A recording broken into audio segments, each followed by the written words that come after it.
Hello friends, এখন good morning, good evening, good afternoon কিছু বলার জায়গায় নেই। এখন অলরেডি 10টা বেজে গেছে।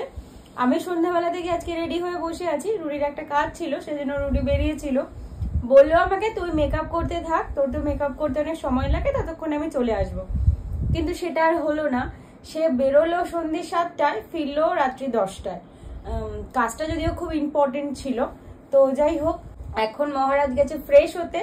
ও ফ্রেশ হয়ে তারপর আসবে, দেন আমরা আজকে ঠাকুর দেখতে বেরোবো। আমি এই যে পুরোপুরি রেডি হয়ে গেছি, অনেক আগেই হয়েছিলাম, এখন তোমাদের সামনে দেখাচ্ছি। আগে সবাইকে বলি শুভ মহানবমী। সবাই পুজো খুব ভালো করে কাটাও। মা সেই সুযোগটা দিয়েছে সবাইকে পুজো ঠিকঠাক কাটানোর জন্য। আজকে তো সকালে তুমুল বৃষ্টি হয়েছে, ভেবেছিলাম ওয়েদার রিপোর্ট যা বলেছে আজকে থেকে কেউ বেরোতে পারতো না, কিন্তু ওই যে যেখানে মা সহায় নিজে, সেখানে আমাদেরকেও কিছু করার নেই। তিনি নিজে চান আমরা তার সাথে এই বছরটা একটু অন্যরকম করে কাটাই। তাই জন্য বৃষ্টি দুপুরবেলা হলেও বিকেলবেলা থেকে সবাই ভেবেছিল যে বেরোতে পারবে না, কিন্তু পুরো আলাদাই ওয়েদার।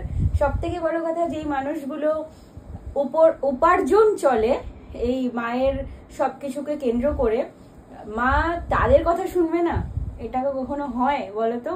তাদের এই উপার্জনের উপর ডিপেন্ড করে সারা বছর তারা কিভাবে চলবে, কিভাবে তাদের লাইফস্টাইল লিড করবে। সেইটা যদি মা না শোনে, তাহলে সে মা কি করে হলো? আমাদের সবার মা বলে কথা, তাকে তো সবার কথা চিন্তা করতে হবে। সেই জন্য পুরো ঠিকঠাক ওয়েদার দিয়ে দিল। আমরা একদম সুন্দরভাবে সেজে গুজে এখন ঠাকুর দেখতে বেরোবো, পুরোপুরি রেডি হয়ে গেছি। এই ড্রেসটা পুজো পারপাস কিনিনি, আমি এমনি একদিন কাঁচরাপাড়ায় গেছিলাম, পছন্দ হয়েছে। বাবা বলেছিল রুডির জন্য কিছু ড্রেস কিনে নিয়ে আসতে, তো আমার মাথায় খুব গরম হয়ে গেছিল। ভাবলাম ওর জন্য ড্রেস কিনবো আর আমার জন্য কিনবো না, তো আমি একটা নিজের জন্য সেদিন কিনে এনেছিলাম। এই হচ্ছে সেই ড্রেস। আমাকে পরে কেমন লাগছে জানিও। আর আমরা তো ডিসাইড করেছিলাম আজকে সাউথের সাইডে যাব, কিন্তু যেখানেই যাব সেখানে ভিড় এড়িয়ে যাওয়াটাই আমরা চিন্তা করছি।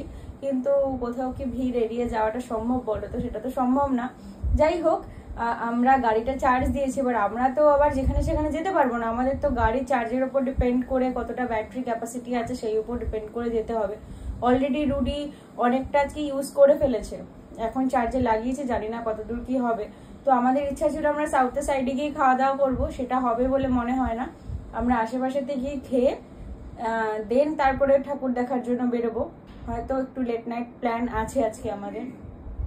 শুনতে পাচ্ছি না? হ্যাঁ, এখানে আমরা খেয়ে টাইমটা ওয়েস্ট করতে চাইছি, তার একটাই কারণ, ততক্ষণে আমাদের গাড়িটা একটু বেশিক্ষণ চার্জ হবে, আমরা দূরে কোথাও যাওয়ার জন্য প্ল্যান করতে পারবো। যাই হোক, ওই বলে না শেষ ভালো যা সব ভালো থার। আমরা ভেবেছিলাম আজকে বেরোতেই পারবো না। আমি, তন্ময় দাদা, ইপসিতা আর রুডি, এই 4 জন যাবো। আমরা সে কখন থেকে এই মহারাজের জন্য অপেক্ষায় ছিলাম, অবশেষে সে আসলো। এখন আমরা বেরোবো। তো চলো, তোমাদের সাথে নিয়েই বেরোবো, কারণ আমি তো যেখানে যাই তোমাদেরকে সাথে নিয়েই বেরোই। তো এটাই, আবার রাস্তায় যেতে যেতে তোমাদের সাথে অনেক অনেক অনেক আড্ডা, অনেক মজা, অনেক কিছু হবে। চলো, টাটা। উদ্বাস্তুর মতন লাগছে। বন্ধ করবি না কেন? যখন বলেছিলাম দাড়িটা কাটতে তখন কাটিসনি, এখন বন্ধ করছিস কেন? দেখা নিজেকে কেমন লাগছে, সুন্দর। কেন দেখা দেখা একটু সুন্দর করে, যে তোকে কেমন সুন্দর লাগছে। এই বেরিয়ে আমরা আসলাম রেস্টুরেন্টে। আমাদের বাড়ির পাশাপাশি একটা রেস্টুরেন্ট রয়েছে ডায়মন্ড প্লাজার কাছাকাছি, সেখানেই এসেছি। আসলে বাড়ির কাছাকাছি থাকলেও আমরা এই রেস্টুরেন্টে কখনো আসিনি। বেসিক্যালি আমি আর রুডি তো কখনো আসিনি, তবে ভেতরের অ্যাম্বিয়েন্সটা যে এতটা সুন্দর হবে সেটা সত্যিই ভাবতে পারিনি। ওই যে কথায় আছে না, সামনে ছেড়ে সবসময় মানুষ দূরেরটা খুঁজতে যায়, আমাদেরও দশা হয়েছে তাই। আমরা একটা স্টার্টার অর্ডার করেছিলাম, সেটাই চলে এসছে। বানজারা কাবাব অর্ডার করেছি। আমরা ভেবেছি আজকে খুব লাইট ওয়েটই কিছু খাবো। আসলে রাত্রে একটু বেশিটার সময় বাইরে থাকার প্ল্যান আছে, তারপরে হাঁটাহাঁটির ব্যাপার আছে। এত ভিড়ের মধ্যে যদি শরীর অস্বস্তি করে, তাই খুব একটা ভারী কিছু আজকে খাবো না। তবে বিশ্বাস করো, এই বানজারা কাবাবটা চাটনিটা দিয়ে খেতে এত অসম্ভব ভালো লাগছে, এত অসম্ভব টেস্ট হয়েছে। আসলে আমাদের মেন কনসার্ন ছিল হচ্ছে একটা ফাঁকা রেস্টুরেন্ট পাওয়া, কারণ আগের দিন যে আমাদের কি অবস্থা হয়েছে খাওয়ার খুঁজতে, সেটা তো অলরেডি তোমরা জানতেই পেরে গেছো। তাই আজকে আর সেই ঝুঁকিটা আমরা নিতে চাইনি। এমন একটা রেস্টুরেন্ট চেয়েছিলাম যেটা একদম চটজলদি আমরা খেয়ে বেরিয়ে যেতে পারবো। যাই হোক, স্টার্টার নিয়ে তো কোনো কথাই নেই। এরপর আমাদের মেন কোর্সও চলে এসেছিল। আর আজকে আমরা একটু রুটি অর্ডার দিয়েছিলাম। মেয়ে দুজনের জন্য ছিল নর্মাল তন্দুরি রুটি, আর ছেলে দুজনের জন্য ছিল বাটার তন্দুরি রুটি, ওদিকে ডাল মাখানি আর চিকেন ভর্তা। যাই হোক, চলো আর বকবক না করে এবার খাবারটা শেষ করে চটজলদি বেরিয়ে পড়ি। ফাইনালি আমরা কটার সময় বেরিয়েছি? ফাইনালি আমরা 11:30টার সময়, 11টা ক্রস করে গেছে, 11:30। আমরা না 12টা এখনো বাজেনি, 11:15 মতো বাজে। হ্যাঁ হ্যাঁ 11:15 বাজে, 12টা বেজে গেছে। ও হ্যাঁ, তাই তো, আমি ভুল দেখেছি ঘড়িতে। যাই হোক, আমরা এখন বেরোলাম। ফাইনালি আজকে সাউথ যাচ্ছি ঠাকুর দেখতে। আজকে একটু রাস্তা দেখছি কম, নবমী বলে রাস্তা কম নাকি বুঝতে পারলাম না, একটু রাস্তা কম। যাই হোক, ফাইনালি ঠাকুর দেখতে যে বেরোতে পারছি সেটাই অনেক। আজকে ঠাকুর দেখবো, এটাই সব থেকে বড়ো কথা। চলো তোমরাও সঙ্গে করে আমাদের একটু ঘুরু ঘুরু করে আসবে আর ঠাকুর দেখে আসবে। আর আমরা কেমন সাজগোজ করেছি সেটা একটু দেখে নেবো। আমি তো দেখিয়েছিলাম, মহারাজ একটু টাকান, আপনাদের একটু সবাই দেখুক, একটু টাকান। রোজ নতুন জামা পড়েছে, রোজ। আর বিশাল কালেকশন হচ্ছে, রোজ নতুন জামা। পুজোর আগে নতুন জামাগুলো কেনা, এগুলোকে পরেনি সারা বছর। আমার মতো কেউ না যে পরে ফেলবে জামা, পরেনি, ওগুলো জমিয়ে রেখেছিল। প্রত্যেক দিন একটা করে নতুন জামা পড়ছে। নাহলে পুজোতে কিন্তু ওরকম জামা প্যান্ট কেনেনি ও, খুব একটা অল্প স্বল্পই কিনেছে। আমার 4 দিনে 4টে নতুন হয়েছে, কিন্তু তাও। যেহেতু আমরা সাউথের দিকে যাব, আর সাউথের দিকে যেতে যে রাস্তাগুলো দিয়ে যেতে হয় সেগুলোতে মোটামুটি এখন ভিড়টা একটু কমই আছে, কিন্তু নর্থের সাইডে তো একদমই আমরা পা রাখার জায়গাই পাচ্ছি না। বেসিক্যালি আমাদের দমদম চত্বরটাতে আমরা তো বেরোতেই পারছি না। আমাদের বাড়ি থেকে দমদম পার্ক অবধি পৌঁছাতেই প্রায় 45 মিনিটসের উপরে লেগে যাচ্ছে। তবে আজকের আকাশটা দেখেছো কি অদ্ভুত সুন্দর লাগছে। রাত্রিবেলাও একদম মনে হচ্ছে মেঘগুলো পেঁচা তুলোর মতন চারিদিকে ছড়িয়ে ছিটিয়ে আছে। মা যে সব সময়ের জন্যই আমাদের সহায়, সেটা এই মেঘগুলোই কি প্রমাণ করে দিচ্ছে না? এই অবশেষে আমরা পৌঁছালাম পুজো প্যান্ডেলের কাছাকাছি। এবার ভিড় ঠেলে আস্তে আস্তে ঠাকুর দেখার দিকে এগিয়ে যাব। তবে পুজোর সময় একটু ভিড় না থাকলে একদম ফাঁকায় ফাঁকায় ঠাকুর দেখাটাও ঠিক ভালো লাগে না। আমরা প্রত্যেকবারই একটা মন্দির টাইপেরই কিছু করে। আমরা আগেরবার কোথায় ডালিয়া গেলাম? আমরা আগেরবার 3টে পুজো দেখে আমাদের এমন অবস্থা হলো, বাড়ি চলে গেলাম। আমরা আগেরবার সাউথে একসাথেই তো আসলাম। সাউথের সাইডে তো মোটামুটি আশেপাশেই পুজো হয়। আসলে কলকাতার সবটা জায়গাতেই জানো তো আশেপাশেই পুজো হয়। যদি দশমী আর একাদশী এই সময়টাতে বেরোনো যায়, সব থেকে বেস্ট টাইম হচ্ছে কলকাতায় ঠাকুর দেখা। আমরা আগের বছর অষ্টমী নবমীতে বেরোলেও দশমী আর একাদশীতেই আমরা মেইন সমস্ত ঠাকুরগুলো দেখতে বেরিয়েছিলাম। ভিড়টা শুধু চিন্তা করেছো, সাউথের দিকে কি অসম্ভব পরিমাণ ভিড়। আজকে তো নবমী, আজকে তো ভিড়টা হবে, এটাই নর্মাল ব্যাপার। তবে কাল বেরোনোর পর আমাদের যা অবস্থা হয়েছিল তার থেকে আজকের সময়টা একটু বেটার বলা যেতে পারে।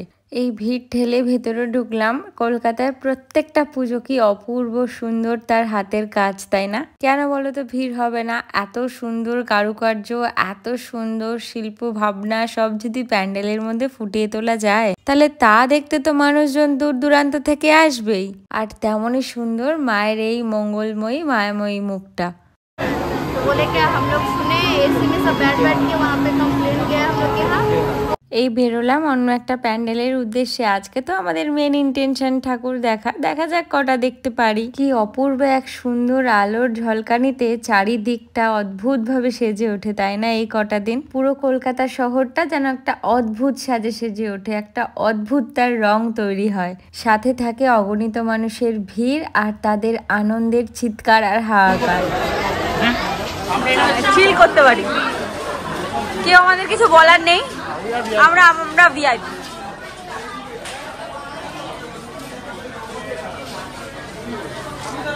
পাসটাকে শুধু ইউটিলাইজ করতে হবে, তাই আমরা এখান থেকে এসেছি, এটা হচ্ছে কথা। নাহলে এমন কিছু ভিড় নেই, নর্মাল ভিড়। যাক, তাও আজকে রাশটা একটু কমই, বল নবমী আনতে যে আজকে রাস্তা অনেক কম।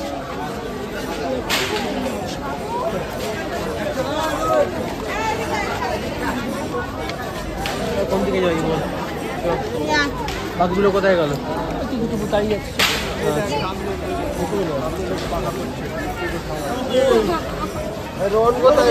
এটুকু ফেটে কিন্তু বিধ্বস্ত হয়ে গেছে। বাড়ি চল না, বাড়ি যাওয়া যাবে না। কেন? পরে ঠাকুর, আরে আমি এইরকম ঠাকুর দেখতে চাইনি, আমি ওই যে থিম বেস পুজোগুলো হয় সেগুলো। এটাই তো সুন্দর। না, এটা তো ছোট পুজো, ছোট আর বড় পুজো আছে না? এইগুলো দেখতে চাই না। ভালো।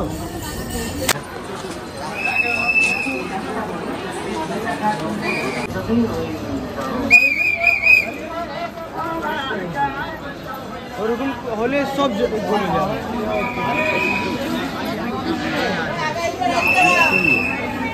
ব্যাস শুরু হয়ে গেল। সন্ধ্যা থেকে একটু গরম গরম করছিল ঠিকই, কিন্তু এত লোকের ভিড়কে উপেক্ষা করে তিনি যে অবশেষে আমাদের সামনে হাজির হয়েই যাবেন সেটাই আমরা কেউ বুঝে উঠতে পারিনি। সত্যি কথা বলতে আমরা ছাতা বা কিছুই প্রোটেকশন নিয়ে বেরোয়নি, একটা বাড়ির ছোট্ট শেড পেয়েছি, তার নিচেই আপাতত একটুখানি শেল্টার নিয়েছি। তবে দেখে যা মনে হচ্ছে থেমে যাবে।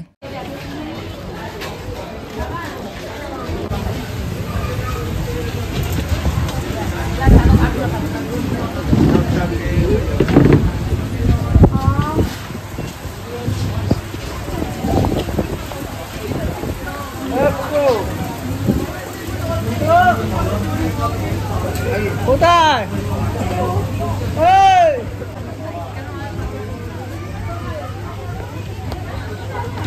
মোটামুটি আজকের দিনটা অবধি ভালো দিয়ে দিয়েছে। ব্যাস চলো এবার পুজোর নিউ ট্রেন্ড, হেলমেট পরে ঠাকুর দেখা। বৃষ্টিতে ভিজছি, ছাতা তো আনিনি, তাই ভাবলাম মাথাটাকে প্রোটেক্ট করার এটাই সব থেকে বেস্ট উপায়। ও মাই গড,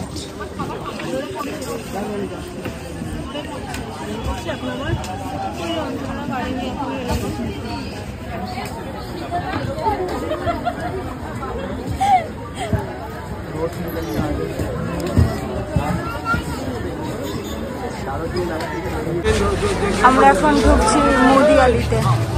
সারা সোশ্যাল মিডিয়া যেখানে তোলপাড় হয়ে গেছে।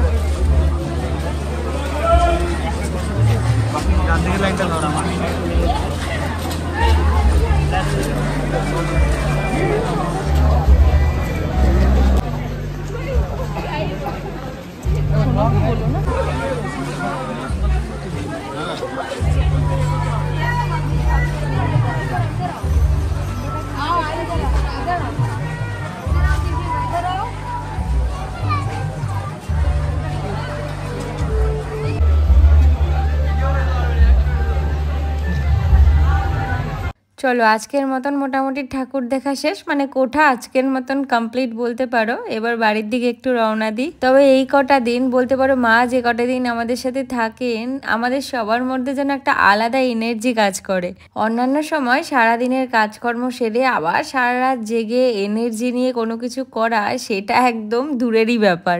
তবে এই পুজোর কটা দিন যেন সেই এনার্জিটা কোথা থেকে যে আমাদের মধ্যে মা দিয়ে দেন আমরা বুঝেই উঠতে পারি না। এখন অলমোস্ট 5টা বাজে, অলমোস্ট না 5টা বেজে সেটা পেরিয়ে গেছে, আর রাস্তা এখনো মারাত্মক লেভেল ভিড়। তবে বৃষ্টি যেটা হচ্ছিল সেটা এখন আবার কমে গেছে, আবার মা শান্ত আমাদের ঠাকুর দেখার সুযোগ দিয়েছে।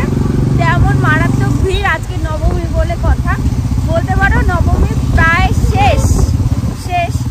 তো যাই হোক, একটা ভালো ভালো ভালো মোমেন্ট। এবার তো ঠাকুর দেখতেই পারতাম না, তো আজকে বেরিয়েছিলাম দেখে ঠাকুর দেখা হলো। কাল আবার যদি বৃষ্টি না হয়, একটু মা যদি সহযোগিতা করে তাহলে আবার বেরোবো, না হলে আর এবছরের মতন পুজো হবে শেষ। তবে নবমীটা বেশ ভালো কাটলো, ঠাকুর দেখে সবাইকে ভালো দিল। অ্যাকচুয়ালি এখানকার দোকানগুলো লোকজনগুলো এটাই বলছিল 4টে থেকে ডাকাডাকি শুরু হয়েছে, অবশেষে আমাদের ভগবান বাঁচিয়ে দিয়েছে।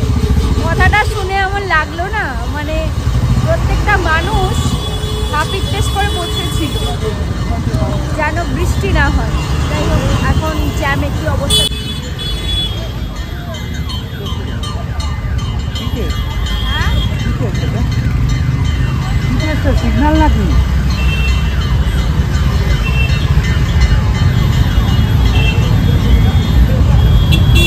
চলো পুরোপুরি বাড়ির রাস্তা ধরলাম, আর কি অদ্ভুত ফাঁকা দেখে মনে একটু শান্তি লাগছে। আসলে কলকাতার রাস্তা তো কখনোই শান্ত নয়, সব সময়ের জন্যই অশান্ত। তবে যত রাত পেরোয় তত একটু একটু নিশ্চুপ হতে শুরু করে, কিন্তু পুজোর এই কটা দিন তো শান্ত একদম কলকাতাকে দেখা যায় না, তাই না? তবে যেহেতু এক পলক বৃষ্টি হয়ে গেছে, কি অপূর্ব সুন্দর লাগছে চারিদিকটা দেখতে, তাই না? আমরা বাঙালিরা না যতই চেষ্টা করি এই পুজোর কটা দিন একটু বেরোবো না, রেস্ট নেব, কাজের ছুটি রয়েছে, ঘরে আটকে থাকবো, কিন্তু সেটা কোথাও গিয়ে যেন আমরা আর পেরে উঠি না। ওই যে আমাদের মনটাই তো মানতে চায় না।